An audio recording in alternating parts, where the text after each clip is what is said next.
Déjà, gagne de l'argent. Première étape. Deuxième étape, garde de l'argent. Et en fait, si tu claques tout, bah t'as rien. Peu importe ce que tu gagnes. Et troisième étape, investis ton argent. Cette épargne que je mets de côté, je l'investis au lieu de la laisser sur des comptes courants. C'est ce que j'ai compris. Le plus important, c'est comme tu l'as dit, de se payer en premier, de se dire je le fais dès que je peux. Tu vas faire beaucoup d'efforts. Et parfois, tu peux venir, ton effort, il peut être démonté par la fiscalité qui va te prendre 50%. Donc ça, faut faire attention. Que oui, l'immobilier, il faut se servir de la banque. Et c'est la banque, elle sert à ça. Principalement, c'est pour te financer. Mais une fois qu'il est rentabilisé, enfin qu'il est remboursé, bah faut faire le calcul. Et se dire, ok, bah en fait, mon truc, il me rapporte 2% net. Pourquoi je m'emmerde à garder un truc qui rapporte 2% et qui me génère de la charge de montage, de gérer des locataires, etc. Alors que je peux avoir du 4% sur du fonds euro cette année. Et aujourd'hui, sur l'art de la gestion patrimoniale et financière, on va vous dire comment devenir millionnaire en partant de zéro. Et oui, je suis avec Axel Godet pour en parler, notre expert financier du cabinet Bonnet et Doyen Conseil. On va clairement savoir si c'est un mythe ou une réalité, possible ou impossible, réaliste ou pas du tout clairement. J'ai la question, j'ai jeté devant moi. Let's go pour ce sujet-là, Axel. Alors, c'est possible, c'est pas un mythe. Mais je vais vous décevoir, ça se fait pas en un claquement de doigts, il faut de la rigueur, de la discipline et du mental. Aujourd'hui, on n'est pas là pour parler des solutions de crypto, tu vas faire x 10 000 en 2 secondes ou de gagner au loto. On est là pour mettre en place une stratégie qui est concrète, mais qui va prendre du temps et qui va demander effectivement de la discipline et de la rigueur et pas quelque chose où d'un claquement de doigts, tu deviens millionnaire. Ah mince, c'est pas les fameux influenceurs qui peuvent nous dire de devenir millionnaire en 2-3 ans avec le marchand de biens ou le bitcoin ou d'autres actifs qui ont pu connaître de grosses volatilités à l'époque. Non, je suis désolé. Mais c'est pas du tout un épisode pour ça. C'est pas aujourd'hui. Bon, alors parlons des vrais leviers pour devenir millionnaire sur effectivement un temps un peu plus long. Malheureusement pour vous, vous ne deviendrez pas millionnaire en 2 ans, sauf si vous avez des revenus à 1 million par an. Effectivement, ça va beaucoup plus vite. 1 million par an, ça permet de devenir millionnaire rapidement. Ouais. Mais sinon, on va parler des stratégies que vous pouvez tous mettre en place. Soyons clairs, quels sont ces 3 leviers? Alors tu vas me prendre pour quelqu'un de simple, hein, mais la stratégie elle est très simple. Tu gagnes de l'argent, première étape tu vas gagner de l'argent. Donc, tu dois avoir des revenus, et l'idée c'est d'essayer de constamment augmenter tes revenus. Donc si tu es salarié, bah, tu vas avoir un salaire, et l'idée c'est d'augmenter ton salaire en faisant des changements de boîte ou au moment des augmentations. Deuxième étape, des side business, entrepreneurs, ainsi de suite. Voilà, si tu veux faire autre chose, mais déjà gagne de l'argent, première étape. Deuxième étape, garde de l'argent. Ça paraît con, on dit comme ça, ça paraît évident, mais il faut le faire. On dit souvent paye-toi en premier. Exactement, parce que tu gagnes 10 000 balles par mois ou 2 000 euros. Si à la fin du mois, celui qui a 10 000, il claque 10 000 et celui qui a 2 000, il claque 2 000, t'es au même stade, t'as zéro. Tu vois ce que je veux dire? Donc en fait, c'est pas une question seulement de gagner de l'argent, mais aussi d'en garder. Parce qu'en fait, si tu claques tout, bah t'as rien, peu importe ce que tu gagnes. Et troisième étape, investis ton argent. Donc ça paraît évident ce que je dis, mais c'est le plus important. C'est que tu dois gagner de l'argent, en garder et l'investir. Parce que si tu gagnes pas d'argent, bah déjà les heures c'est compliqué. Si tu en gagnes mais que tu en gardes pas, et c'est compliqué aussi. Et que si tu en gagnes, que tu en gardes, mais que tu l'investis pas, ça va mettre du temps de devenir millionnaire. On fera le calcul avec des pourcentages sur le compte courant ou sur des placements. Bah, effectivement, tu peux gagner des dizaines d'années. Bon, j'ai la théorie. La théorie, elle est simple. Hein. Tu m'as dit, je gagne des revenus. Maintenant, j'ai mon salaire. 2 000, 3 000, 4 000 euros par mois. Sur ce salaire, j'en mets une partie de côté dès le début du mois. Pourquoi ? Parce que si vous faites à la fin du mois, vous aurez tout dépensé, je vous le promets. Et puis, cette épargne que je mets de côté, je l'investis au lieu de la laisser sur des comptes courants. C'est ce que j'ai compris. C'est ça. Alors, les 3 leviers au final pour devenir millionnaire en partant de zéro. Donc, le premier, effectivement, c'est l'investissement régulier. On n'invente rien, c'est la méthode d'essai, on en parle souvent ici. Grosso modo, tu vas investir sur un actif qui est volatile. Souvent, les actions, on dit, dans plein d'autres épisodes, on dit les supports sur lesquels investir. Donc, c'est pas vraiment le sujet du jour. Donc, les actions, pourquoi ? Parce que c'est un support qui, sur le long terme, théoriquement, va chercher de la création de valeur. Sur les 100 dernières années, ça fait du 8 à 10% par an. Mais encore une fois, rien ne nous dit que ce sera dans le futur, que tu peux te prendre des claques à tout moment, donc c'est pas fait pour tout le monde. Bref, si tu remplis les cases, donc tu peux regarder nos autres épisodes où on parle des actions, que tu as un profil d'investissement long terme et que tu vas pas faire une nuit blanche si ton portefeuille fait -5, tu peux aller sur les actions. Après, bien sûr, en parler en détail et te faire accompagner parce que c'est pas évident. Donc tu vas sur les actions et tu commences le plus tôt possible. Pourquoi ? Parce qu'on va parler de la notion d'intérêt composé. Les intérêts composés, c'est quoi ? C'est que les intérêts vont faire des intérêts, ça fait un effet boule de neige et qu'au bout d'un certain temps, ton capital, il va être constitué plus d'intérêts que de capital. Ton enveloppe globale. Pour t'illustrer cet exemple, pour devenir millionnaire, 43 ans avec 250 euros par mois à 8%. Donc si tu places 250 euros par mois pendant 43 ans, je sais c'est long, mais on n'est pas là pour vendre du rêve, parce que c'est que 250 euros par mois à 8%, tu as ton million. Tu fais le calcul au niveau du capital, je te laisse retenir les chiffres, Jérémy. 250, donc tu as 3 000 euros par an, 3 x 4, 120 000, plus 3 ans de plus. Du coup, je t'ai dit quoi ? Du coup, 3 000, donc ça fait 129. Ouais, 129, ok, 129, tu retiens. Si tu commences à 35 ans, il te faut 500 euros par mois. pour avoir ton million. Donc, en 35 ans ou si je commence à 35 ans pour une retraite excuse-moi, en 35 ans. En 35 ans VS 43. Donc, tu as 35 ans en VS 43, tu as 35 ans d'investissement, donc à 500 euros par mois. Donc, tu fais le calcul, ça fait 6 000, 6 fois 380, plus la moitié. 198. 198, ok. Non, 210. 210. Et si tu as 27 ans, il te faut. Alors, 27 ans de placement, pardon. Du coup, il te faut 1000 euros par mois. Donc là, ça fait 12 000. 12 000 fois 3, ça fait 360, moins 36. Du coup, ça fait 324. Ok. Donc, au final, à la fin, désolé pour les chiffres, les auditeurs, à la fin, tu as 1 million d'euros. Sauf que dans le premier cas, tu as dépensé que 129 de capital. Dans le deuxième cas, 210. Et dans le troisième cas, 324. Et tu as la même somme à la fin. Tout ça pour dire que c'est pas une connerie. Si tout le monde dit qu'il faut commencer le plus tôt possible, bah voilà, on vous l'a prouvé pourquoi. Une personne qui a moins d'argent pour avoir le même capital qu'une autre qui a 3 fois plus d'argent, au final, en investissement. Sur un temps plus long. Exactement. Ok. Bon, bah ça c'est intéressant déjà de savoir que cette première stratégie, bon, il faut quand même, dans tous les cas, 27, 35 ou 43 ans, dire que pour ceux qui gagnent un peu plus, vous pouvez peut-être mettre 2-3 000 euros par mois et à ce moment-là, vous réduisez encore effectivement le temps pour y arriver. En fait, c'est pas comparable parce que, imagine, du coup, pour le premier exemple, sur 43 ans, donc tu commences à bosser à 22, 23 ans, donc ça veut dire qu'à 65 ans, tu as ton million. Sauf que tu commences à 250 euros par mois, mais ton salaire, il augmente dans le temps. Exactement. Donc en fait, tu fais 250 euros aujourd'hui, peut-être que dans 2 ans, tu feras 500, etc. Donc les 43 ans, c'est pour, ok, à 65 ans, en théorie, tu auras ça, mais généralement, tu vas plus vite parce que tu augmentes ta fréquence d'investissement et ton montant. Okay. Et après, par contre, faire de 8% par an. Et ça, c'est pas garanti. Ok, mais du coup, c'est pas si simple au final de faire ça. Ouais, parce que alors déjà, comme je dis, il faut déjà faire 8% par an. Et ça, encore une fois, il n'y a rien qui te le garantit, même si c'est le rendement passé. Je te dis pas que ça sera le futur. Peut-être que ça sera 15, peut-être que ça sera 2, peut-être que ça sera moins 15. Personne n'en sait rien. On verra ça sur les actions. Et que après, tu as des aléas dans la vie. Tu as peut-être ton chauffe-eau qui va péter, tu vas peut-être attendre la naissance d'un enfant, puis ça sera des triplés. Et donc au final, tu vas devoir peut-être stopper donc, là, ce qu'on voit avec nos clients, c'est que ça se passe jamais comme prévu. C'est compliqué de garder le rythme de 250, 500 euros par mois parce que tu auras des aléas dans la vie. Donc là, je te dis, sur 43 ans, tu auras peut-être 1 million. Ça sera pas ça, parce que le rendement, ça sera pas 8 exactement, parce que tu auras peut-être mis plus, tu auras peut-être... Tu auras peut-être 700 000 comme 1,3 million. Tu auras peut-être stoppé, exactement. Donc ce qu'il faut, en fait, c'est d'avoir une stratégie, de se dire pourquoi je le fais. Ça sera jamais le même montant, mais le plus important, c'est comme tu l'as dit, de se payer en premier, de se dire je le fais dès que je peux. Parfois, j'aurai des galères, je vais peut-être stopper mon prélèvement, mais il faut bien reprendre l'habitude de le reprendre pour justement garder la stratégie en tête. Ok, deuxième levier. C'est l'immobilier. Encore une fois, quelque chose d'assez classique, l'investissement immobilier. Donc là, je te parle d'investissement immobilier locatif, on parle de l'effet de levier, on connaît tous. La banque va te financer un appartement qui va être remboursé en grande partie par ton locataire.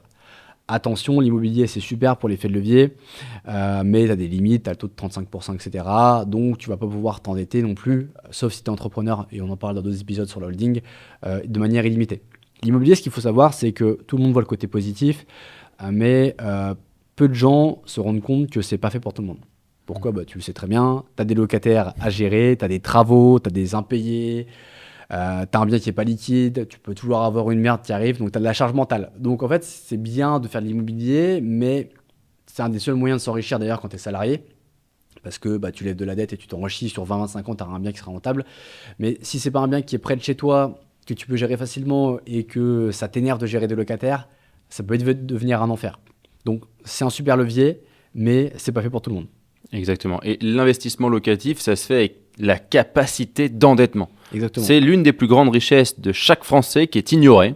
C'est-à-dire que chaque Français a une capacité d'endettement à 35% en tant que personne physique. Concrètement, si vous avez acheté votre résidence principale et que vous gagnez 3 000 euros de revenus et que vous avez déjà mis 1 000 euros dans cette résidence principale, il vous reste plus de capacité d'endettement. Vous avez encore 50, ça ne vous suffira pas pour acheter un appartement locatif. Par contre, si vous avez mis que 500 euros par mois dans cette résidence principale, il vous reste les 500 euros par mois pour faire de l'investissement locatif. Et là, on peut acheter un bien immobilier à 100 000 euros sur 25 ans.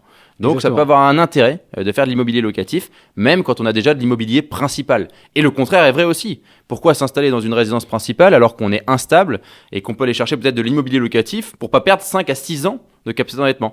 Donc c'est cette capacité d'endettement, il faut vraiment prendre conscience que vous pouvez lever du patrimoine entre 100, 200, 300 en fonction des revenus que vous avez et donc aider la partie financière au final. Comme tu l'as dit, on ne peut pas le faire sans revenus au final, c'est un peu lié. Encore une fois. Et il y a un point qu'on n'a pas abordé même pour la partie financière, c'est la partie fiscalité. Pour l'immobilier déjà, alors pour revenir sur la partie financière, il y a des enveloppes fiscales, on ne les a pas évoquées, tu peux investir sur un PEA, une assurance vie, Tout à fait, voire un PER, si tu as une grosse... Mais ça, faites-vous bien accompagner. Pour l'immobilier, c'est pareil, tu as différents statuts, tu as les revenus fonciers, la location nue, tu as le LMNP, tu as la SCLIS, etc. Donc ça, c'est hyper important de bien choisir parce qu'en fait, tu vas faire beaucoup d'efforts Et parfois, tu peux venir, ton effort, il peut être démonté par la fiscalité qui va te prendre 50%. Donc ça, faut faire attention.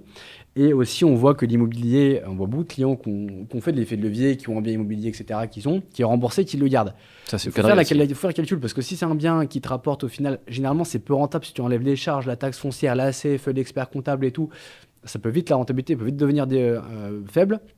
Donc l'intérêt que tu as, c'est qu'effectivement, tu as un effet de levier, donc c'est la banque qui finance, donc c'est intéressant. Là, j'ai fait le calcul pour mes parents, ils pensaient faire 5% de rentabilité. J'aurais fait le calcul noir sur blanc avec la fiscalité, ainsi de suite, parce qu'en fait, les intérêts, la fiscalité est mélangée à la fiscalité des revenus. Donc les clients, des fois, ont du mal à se dire, mais quel est l'impact de mes biens immobiliers? Moi, j'ai pris le temps de faire les calculs, on est tombé à 1,8 net. Voilà, bah, c'est la moyenne. J'ai dit à mon beau-père, pour être précis, vends ton appart, le 1,8, je te le fais sur déplacement, mais alors easy, sans aucun risque, sans aucune prise de risque. Et en plus, le 1,8, on va sûrement le faire plutôt 4 ou 5% sans aucun risque également. Et surtout, donc, et net. T'as quelque chose de liquide. Ouais. Et en plus, qui n'a pas de charge mentale. Et, donc, pas de charge mentale. Et ce qu'il faut regarder, c'est quand tu as un bien qui est remboursé, tu te poses la question. Bon, parfois, tu as de l'affect, etc. Tu veux le garder, mais tu peux le faire refinancer. Remboursé ou même presque en partie ou en totalité remboursé. Même s'il reste 50 ou 100 000 euros de crédit sur un bien qui est beaucoup plus important, ça peut être intéressant de vendre. Exactement. Et du coup, tu peux vendre ton bien. Et là, tu arrives vite au million. Parce que si tu as un bien à 300 000 euros qui est remboursé, bah, tu vends ton bien, tu as 300 000 euros, tu peux placer en parallèle, comme tu l'as dit, dans des solutions qui peuvent être prudentes. Donc, il y a toujours un arbitrage que oui, l'immobilier, il faut se servir de la banque. Et c'est la banque, elle sert à ça, hein, principalement, c'est pour te financer.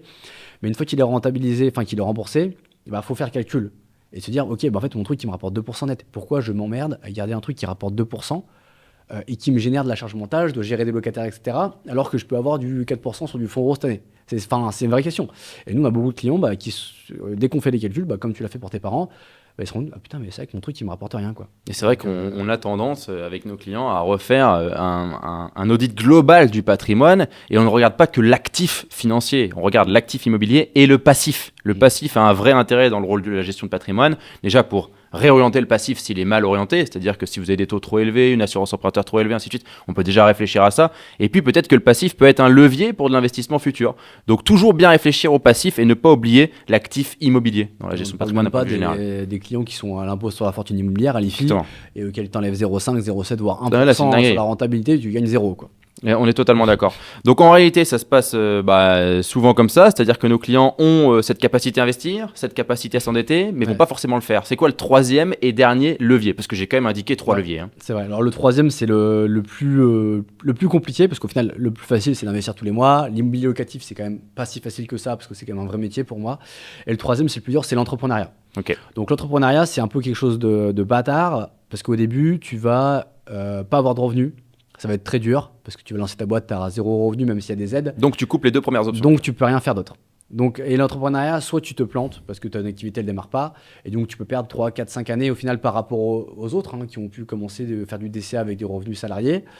Mais l'avantage, c'est que c'est exponentiel. C'est que ton salaire au final que tu avais en tant que salarié, tu peux faire x2, x3 assez rapidement si ton business fonctionne. Donc quand je disais que c'est quelque chose de bâtard, c'est parce que du coup tu peux te planter. Après recommencer, etc. Donc tu peux commencer plus tard. Mais par contre, si ça fonctionne, tu as un revenu exponentiel. Qui dit revenu exponentiel, dit versement tous les mois sur tes placements financiers. Lever de la dette, même si lever de la dette, c'est vrai que les banques, elles sont un peu plus chiantes que pour un salarié parce qu'il faut 2 ou 3 bilans. Mais généralement, ton activité, elle démarre rarement au bout d'1 an. Donc elle démarre souvent au bout de 2 ou 3 ans. Donc au début, ça peut être plus long.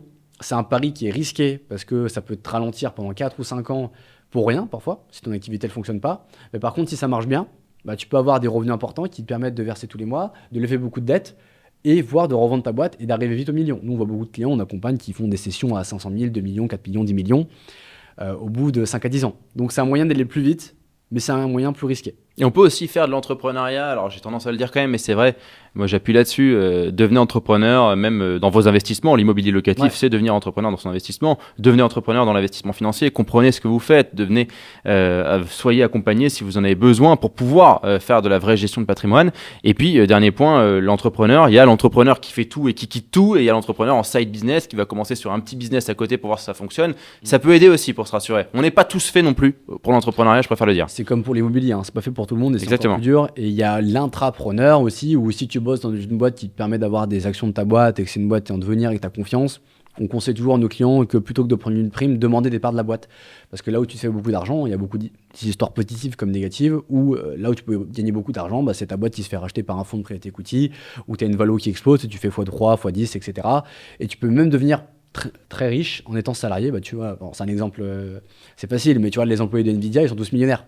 Parce que leur action, mais voilà, j'exagère avec et puis les employés d'Atos, ils sont tous avec 0. Voilà, merci d'avoir. Non, mais je préfère tout de suite trouver le contraire parce que. Si tu as confiance dans ta boîte, effectivement, demander des parts, ça peut être un bon levier plutôt que d'une augmentation ou un bonus. Prendre des parts, c'est quand même pour moi une des meilleures options d'être intrapreneur, notamment dans une startup qui fonctionne bien. Donc, on l'a résumé, en fait, c'est de l'entrepreneuriat, tu peux gagner plus d'argent. Mais c'est plus dur, mais de toute façon, c'est ce qu'on dit. Hein. En fait, on a fait par niveau de risque presque. C'est exactement fait comme ça. C'est que plus tu prends de risques, plus tu as un rendement, donc tout est lié. Et plus tu y passes du temps.